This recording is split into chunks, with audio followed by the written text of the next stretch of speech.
पहले ये वीडियो देखें फिर बात करते हैं। ले अब्बा जी, आगे आपका नया घर।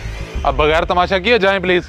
बेटा तुम्हारे बिन मैं कैसे रहूंगा, और जिशान में तो मेरी जान बसती है, वो भी मेरे बिन नहीं रह सकता।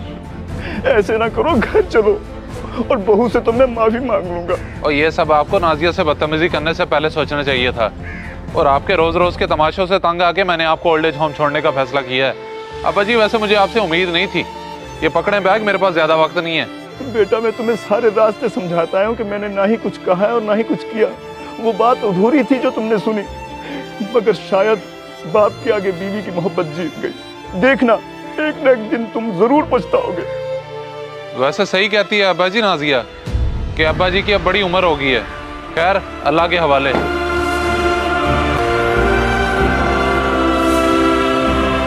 हाँ छोड़ा है, आप कुछ कह तो नहीं रहे थे? हाँ छोड़ आया हूँ, वही पुरानी बातें।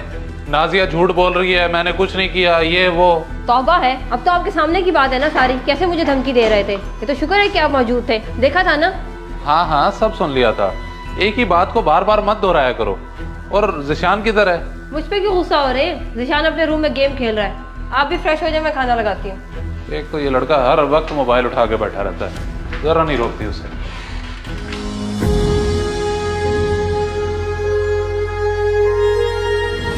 मामा चलना, लो ना क्रिकेट खेलते हैं। तुम्हें नजर नहीं आ रहा कि मोबाइल यूज कर रही हूँ? जाओ बाद में खेलना, बल्कि बाबा आ जाए तो उनके साथ जाकर खेलना। नहीं ना मामा, मैंने आपके साथ खेलना। उठे ना प्लीज। बेटे चली जाओ ना, देखो बच्चा जिद कर रहा है, तुम मोबाइल बाद में यूज कर लेना। आप तो चुप ही रहा करे प्लीज। तुम ये मोबाइल लो, गेम खेलो जाकर, हम शाम में खेलेंगे। वाह मोबाइल। ओके मामा। बेटा ये ठीक नहीं कर रही तुम। अपनी जान छुड़वाने के लिए बच्चे को अभी से मोबाइल में लगा देना, ये कैसी तरबियत है? बच्चे को तुम्हारी जरूरत है, ना कि मोबाइल की। आप होते कौन है मेरी तरबियत पे उंगली उठाने वाले? हर काम में मेरे नुक्स निकालते रहते हैं आप। मेरी मर्जी में जो चाहे करूं। रोज रोज की चिक चिक से मैं तंग आ गई हूँ। आयशा रोज मैं उनसे बात करती और करवाती हूँ मैं आपका बंदोबस्त। तुम्हारा बंदोबस्त तो आज मैं करवाऊंगा, मेरी बर्दाश्त जवाब दे चुकी है। आने दो जरा शहरोज को, तुम्हारी तबीयत तो वो सही करेगा। आज तो अब्बा जी मैंने अपने कानों से खुद सुन लिया कि नाजिया हमेशा ठीक कहती थी कि अब्बा का रवैया मेरे साथ ठीक नहीं है, और मैंने इसकी बात का यकीन नहीं किया। वैसे अब्बा जी बड़े अफसोस की बात है, आपका ये रवैया मेरी बीवी के साथ। अरे नहीं नहीं बेटा, तुम गलत समझ रहे हो। अधूरी बात पर नतीजा अखज मत करो, हकीकत कुछ और है। बस कर दे अब तो ड्रामेबाजी। सब कुछ सुन लिया शहरोज ने, यही सब कुछ होता है मेरे साथ। देख लिया ना, इतना जलील करते हैं कि हद नहीं। अब फैसला आप करेंगे, या मैं इस घर में रहूंगी या ये। फैसला क्या करना है? जो गलत है वो गलत है। घर से ये जाएंगे, तुम नहीं। चलें अब्बा जी, मैं आपको ओल्ड एज होम छोड़ के आऊँ। आपके पीछे मैं अपना घर नहीं बर्बाद कर सकता। बेटा तुम बहुत गलत कर रहे हो, ऐसा मत करो। बहू मैं तुमसे माफी मांग लेता हूँ। बेटे मैं तुम्हारे और जिशान के बगैर नहीं रह सकता, मुझे घर से मत निकालो। आइंदा मैं तुम्हें शिकायत का मौका नहीं दूंगा। अगर ये सब आप पहले सोच लेते तो नौबत यहाँ तक ना आती। अब जल्दी से सामान उठाएं और चलें मेरे साथ। ज्यादा तमाशा करने की जरूरत नहीं है।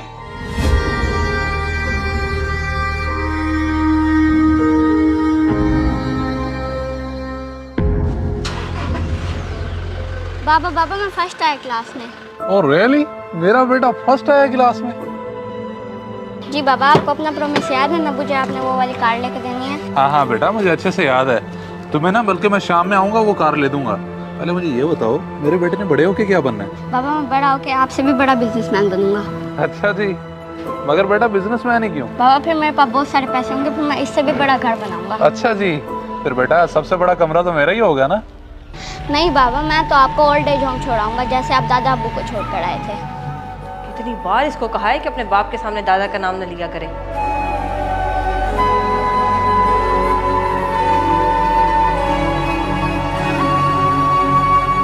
इधर आओ तुम जरा। कितनी बार तुमसे कहा है कि अपने बाप के सामने दादा का नाम ना लिया करो?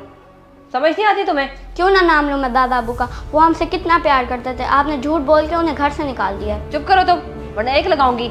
इतनी मुश्किल से तो तुम्हारे दादा से मैंने जान छुड़वाई है। 4 दिन सुकून के मिले कि अब तुमने रट लगा दी उनसे मिलने की। खबरदार जो तुमने अपने बाप को कुछ बताया तो, वरना मुझसे बुरा कोई नहीं होगा। नाजिया घटिया औरत, तुमने इतना बड़ा गुनाह करवाया मुझसे। मेरा बाप मुझे कहता भी रह गया कि ये औरत झूठ बोल रही है, लेकिन मैंने उसका नहीं तुम्हारा यकीन किया। तुम्हें जरा खुदा का खौफ नहीं आया ये काम करते हुए? नहीं शहरोज, आप मेरी बात तो सुनो, ये तो बच्चा है, आप गलत समझ रहे हैं। खामोश, तुमने एक भी लफ्ज बोला हो तुम्हारा फैसला इधर ही कर दूंगा। मैं जा रहा हूँ अपने बाप को लेने। वापस आऊं तो तुम मुझे यहाँ ना दिखाओ, और तुम्हारे डाइवोर्स के पेपर तुम्हारे घर पहुंचा दूंगा। नहीं शहरोज, मेरे खुदाया ये क्या हो गया? अस्सलाम वालेकुम जनाब, मैं चौधरी निसार से मिलने आया था, उनको बुलवा दें। वालेकुम सलाम। चौधरी निसार से? जी जी, चौधरी निसार साहब से। मेरे वालिद हैं। अच्छा, तो वो आपके वालिद थे, उनका इंतकाल हुए तो 2 महीने हो गए और आप अब आ रहे हैं? क्या उनका इंतकाल हो गया और आपने मुझे बताया तक नहीं? सर, हमने इन्फॉर्म करने की बड़ी कोशिश की है, लेकिन आपका ना कोई फ़ोन नंबर था और ना कोई एड्रेस। चले, शुक्र है आप आ गए। उनका कुछ सामान है, वो बाहर लड़के से ले लें। हेलो गुफरान, ये निसार साहब का जो सामान है इनको दे दें, ये बाहर आ रहे हैं। ये लें जनाब, आपके वालिद साहब का सामान। देखना, एक न एक दिन तुम जरूर पछताओगे। नहीं बाबा, मैं तो आपको ओल्ड एज होम छोड़ाऊंगा, जैसे आप दादा अबू को छोड़ कर आए थे। एक बात हमेशा याद रखिएगा, अगर माँ के पाँव के तले जन्नत है तो बाप भी जन्नत का वो दरवाज़ा है, जब तक वो खुलेगा नहीं तो जन्नत मिलेगी नहीं। दुआ करें कि अल्लाह हमें भी हिदायत अता फरमाए और अपने माँ बाप की खिदमत करने वाला बनाए। आमीन। जज़ाकल्लाह।